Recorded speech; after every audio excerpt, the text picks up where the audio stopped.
Halo semuanya, kembali lagi sama aku Jian di channel yang membahas seputar public speaking. Di video kali ini sesuai dengan judul, aku bakal berbagi tips buat kalian para mahasiswa baru yang akan masuk di jurusan hukum.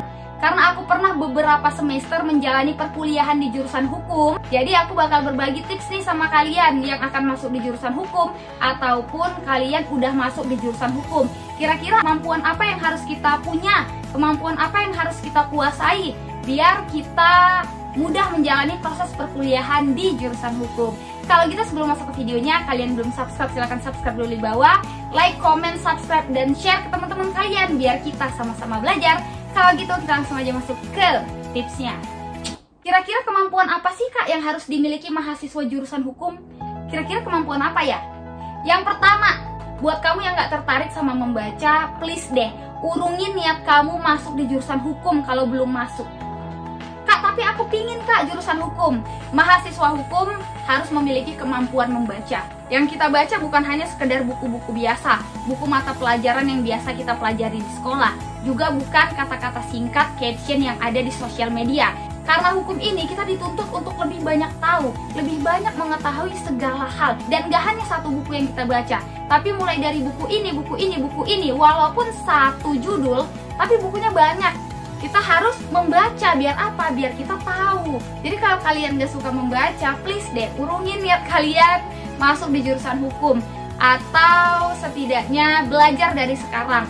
Kak, aku pingin membaca Kak, tapi aku nggak tahu Kak harus mulai dari mana Kak, karena aku nggak suka baca, aku nggak kutu buku Kak. Emang kamu pikir mahasiswa jurusan hukum kutu buku semua? Ya enggak lah, aku juga nggak kutu buku kali. Untuk meningkatkan kemampuan membaca ini, kita bisa mulai dari hal-hal yang kecil, seperti baca apa yang kita senangi, baca apa yang kita sukai, atau baca apa yang kita minati. Dengan membaca yang kita sukai, dengan membaca yang kita senangi, maka akan ada semangat ketika kita membaca. Dengan semangat pertama, kita makin semangat lagi, kita baca lagi, hingga akhirnya nanti kita bisa mengulik sesuatu dari membaca. Dan dengan membaca, kita lebih banyak tahu. Di jurusan hukum, kita harus punya kemampuan membaca. Dan yang kita baca nggak hanya satu nanti, kita harus membaca banyak buku dari referensi yang berbeda. Dari buku 1, buku 2, bahkan buku ciptaan dosen sendiri juga harus kita baca. Kenapa harus kita baca? Karena yang dipelajari di dalam buku itu. Jadi kemampuan membaca ini harus dimiliki oleh mahasiswa jurusan hukum. Jangan sampai deh kalian nutup mata untuk nggak mau baca. Nggak bisa ya, kalau nggak mau baca mending kita di jurusan lain aja deh, jurusan seni misalnya, atau jurusan matematika. Tapi yang harus kamu tahu, jurusan seni dan matematika pun kita juga harus membaca. Dimanapun kita harus membaca. Setelah kita membaca, selanjutnya adalah kemampuan berpikir. Salah satunya adalah berpikir kritis. Banyak sekali yang mengatakan, Kak, bagaimana cara berpikir kritis? Kak, bagaimana untuk meningkatkan kemampuan berpikir? Seorang mahasiswa jurusan hukum harus memiliki kemampuan ini. Kemampuan berpikir aja deh, nggak usah kritis. Kemampuan berpikir aja. Nanti setelah kita sudah memiliki kemampuan berpikir, bisa tuh kita tambahin kritisnya di belakang. Ngerti gak sih maksud aku? Kemampuan berpikir ini diciptakan dari mana? Kalau kalian yang gak suka berpikir, atau kalian gak mau ribet-ribet amat gitu ya, gak mau berpikir ya, gak mau capek-capekin pikiran, tapi sebenarnya pikiran ini harus diasah loh. Sama seperti pisau, makin diasah, makin tajam. Tapi yang dipikirin bukan masalah orang, tapi masalah pelajaran, masalah perkuliahan, masalah yang ada ya. Jangan masalah orang dipikirin. Kalau masalah orang, tambah beban sama kita. Oke? Apa sih makna dari ini? Kita belajar definisi ini, kita belajar teori ini. Dan segala sesuatu itu perlu pemikiran yang tajam. Segala sesuatu itu perlu pemikiran yang kritis. Dan kalian harus tahu, ini sebelum kita berbicara ya, sebenarnya kita memikirkan dulu loh apa yang akan kita sampaikan, apa yang akan kita ungkapkan, apa yang akan kita katakan. Dan menulis, sebelum kita menulis sebuah kata atau sebuah kalimat hingga menjadi paragraf, itu kita pikirin dulu apa yang akan kita tulis, apa yang ingin kita tulis. Semua proses-proses itu dilalui dari berpikir. Dan gimana meningkatkan kemampuan berpikir? Pikirin apa yang dibaca. Pikirin apa yang dibaca. Lakuin itu dulu deh untuk tahap pertama. Supaya apa? Untuk melatih proses berpikir. Tidak semua orang bisa melalui proses berpikir ini. Gak semua mahasiswa bisa melalui proses berpikir ini. Hanya orang-orang tertentu, hanya orang-orang yang mau berpikir, hanya orang yang ingin berpikir, hanya orang yang ingin mengasah kemampuan berpikirnya yang bisa berpikir kritis. Jadi kalau kalian ingin berpikir kritis, maka cobalah dengan cara pikirin apa yang dibaca. Kita mulai dari situ. Tapi ingat satu kuncinya, jangan pernah pikirin masalah orang lain, karena itu bakal membuat masalah bagi diri sendiri. Sampai di sini paham ya? Coba lakuin kemampuan berpikir ini untuk berpikir kritis. Karena seorang mahasiswa hukum harus memiliki kemampuan berpikir kritis. Aku selalu punya kata-kata ini yang dari SMA ya. Yang kata-kata ini tuh nggak pernah hilang sih dari pikiran aku. Kecolongan bukan berarti terlambat, atau setidaknya lebih baik terlambat daripada tidak sama sekali. Jadi ketika semester 1, semester 2 jadi mahasiswa biasa aja di jurusan hukum, datang duduk diam pulang. Sekarang kita bisa belajar. Setelah kalian mengetahui ini, kalian tingkatkan kemampuan-kemampuan ini, kemampuan membaca dan kemampuan berpikir kalian. Oke, kita mulai dari awal. Semester pertama, kedua udah lewat, gak masalah. Sekarang masih ada semester lanjut yang harus kita hadapi, yang harus kita lewati, dan yang harus kita jalani. Jadi semangat untuk melalui proses-proses itu dan tingkatkan terus kemampuan selama menjadi mahasiswa. Ingat, mahasiswa berbeda dengan siswa. Kita harus meningkatkan kemampuan kita lebih dari biasanya. Kalau gitu kita langsung aja ke tips ketiga. Jurusan hukum harus menguasai apa lagi sih kak? Jurusan hukum harus memiliki kemampuan public speaking. Mungkin kemampuan public speaking ini tidak asing lagi ya didengar di telinga. Mungkin kita udah biasa denger nih tentang public speaking. Tapi inilah yang harus dikuasai oleh seorang mahasiswa jurusan hukum. Seorang mahasiswa hukum harus memiliki kemampuan public speaking. Kenapa? Karena kemampuan public speaking ini tidak hanya digunakan ketika kita presentasi di depan kelas, karena presentasi di depan kelas juga dapat dilakukan oleh jurusan-jurusan lain. Mahasiswa hukum lebih dari itu.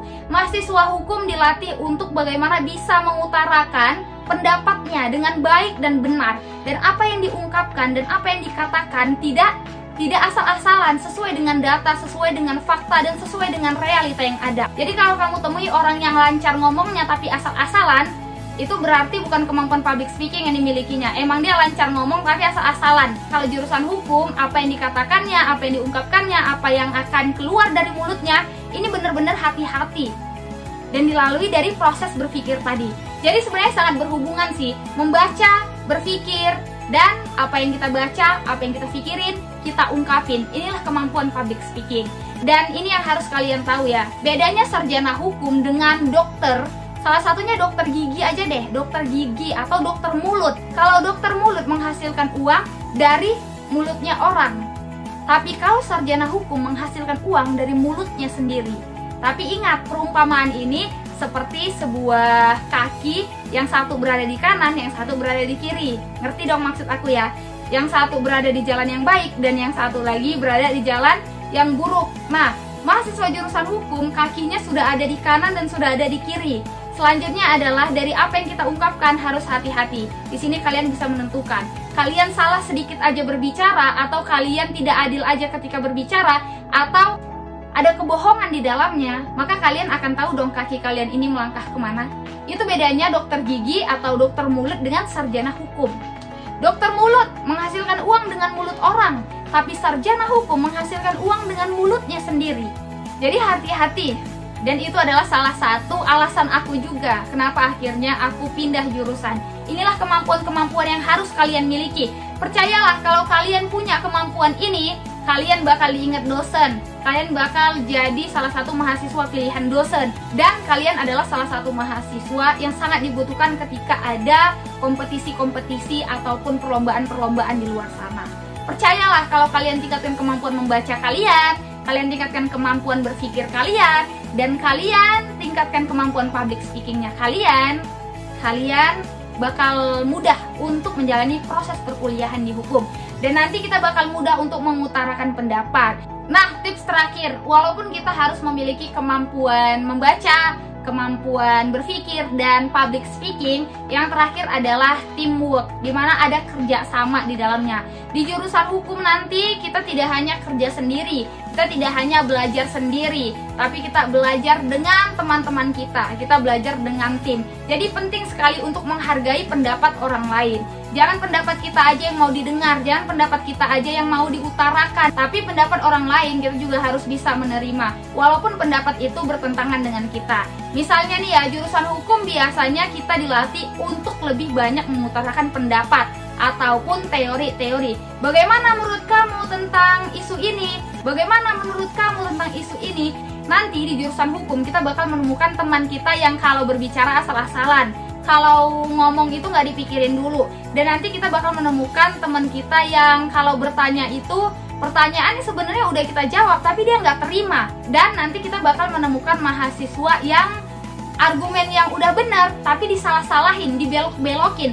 Padahal sesuai data, sesuai dengan realita dan fakta yang ada, ini loh kebenarannya, tapi dia berusaha untuk membelokkan apa yang kita sampaikan tadi. Sebenarnya yang harus kalian tahu ya, tujuan dari proses pembelajaran di kelas di jurusan hukum, walaupun jadinya perdebatan, tapi sebenarnya itu adalah diskusi biasa bagi mahasiswa jurusan hukum. Sebenarnya proses pembelajaran itu bukan untuk siapa yang menang, siapa yang kalah, tapi untuk mencari jalan keluar. Tapi kebanyakan mahasiswa berpegang teguh pada apa yang dikatakannya, walaupun yang dikatakannya adalah hal yang salah. Aku sih yang beratnya di sini ya, ketika ada seorang mahasiswa yang sudah melontarkan argumennya, walaupun argumennya salah, dia tetap kekeh pada hal itu. Inilah yang terjadi di hukum, ya. Walaupun salah, mereka tetap kekeh pada hal itu. Itu adalah orang-orang yang ingin menang sendiri sih. Sebenarnya bukan masalah menang atau masalah kalah, tapi bagaimana kita bisa mencari jalan keluar. Itulah yang terjadi, yang sebenarnya terjadi atau realita yang ada.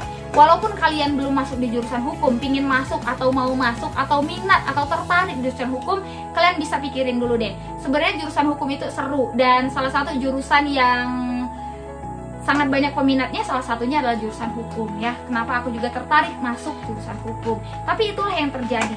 Jadi kalian harus tingkatkan kemampuan kalian, tapi ingat jangan jadi mahasiswa seperti yang aku sampaikan tadi ya. Walaupun salah, tetap kekeh pada pendiriannya. Kecuali kalau lomba debat, nggak masalah. Lomba debat kan ada pro, ada kontra. Dimana kita berpendapat sesuai dengan mosi yang kita ambil. Misalnya kita pro, bagaimana kita bisa menerima ini, atau kita kontra, bagaimana kita bisa menolak ini. Tapi kalau proses pembelajaran di kelas, jangan pernah berpikir untuk meneguhkan pendapat walaupun pendapat kita salah ya. Karena yang salah tetaplah salah, yang benar tetaplah harus benar. Yang kita cari adalah jalan keluarnya, bukan siapa yang harus menang, siapa yang harus kalah. Nggak seperti itu. Jurusan hukum sangat berbeda dengan jurusan-jurusan lain. Inilah yang bakal kalian hadapi di perkuliahan nanti. Perlu adanya kerjasama atau teamwork, tim group work kerja, ya udah kerja sama gitu. Jadi kalian harus kerja sama. Kita nggak bisa kerja sendiri juga. Bagaimana kita bisa menghargai pendapat orang lain, menerima pendapat orang lain, kita harus teguhkan ini. Inilah kemampuan yang harus kita miliki buat kalian yang pingin masuk di jurusan hukum. Semoga kalian keterima di jurusan impian kalian, dan semoga kalian yang tahun ini sedang berusaha untuk masuk di jurusan hukum di universitas manapun yang kalian impikan, di universitas apapun yang kalian inginkan, semoga kalian lulus di sana. Dan ingat, kuasai apa yang harus kalian kuasai. Oke, itulah yang bisa aku sampaikan mengenai tips-tips mahasiswa baru yang akan masuk di jurusan hukum ataupun sudah menjalani proses perkuliahan di hukum. Semoga kalian bisa meningkatkan kemampuan membaca kalian, meningkatkan kemampuan berpikir kalian, dan meningkatkan kemampuan public speaking kalian, dan tetap ada kerjasama di dalamnya. Makasih sudah tonton video ini. Thank you, see goodbye, stay healthy, positif. Semoga kalian sehat-sehat di sana. Makasih yang udah tonton video ini. Kalau kalian rasa video ini bermanfaat, jangan lupa like, comment, subscribe, dan share ke teman-teman kalian yang akan masuk di jurusan hukum juga, atau kalian sedang berjuang sama-sama masuk ke jurusan hukum. Thank you, see goodbye, stay healthy, positif. Makasih udah nonton video ini. Kita jumpa lagi di video selanjutnya. Bye bye.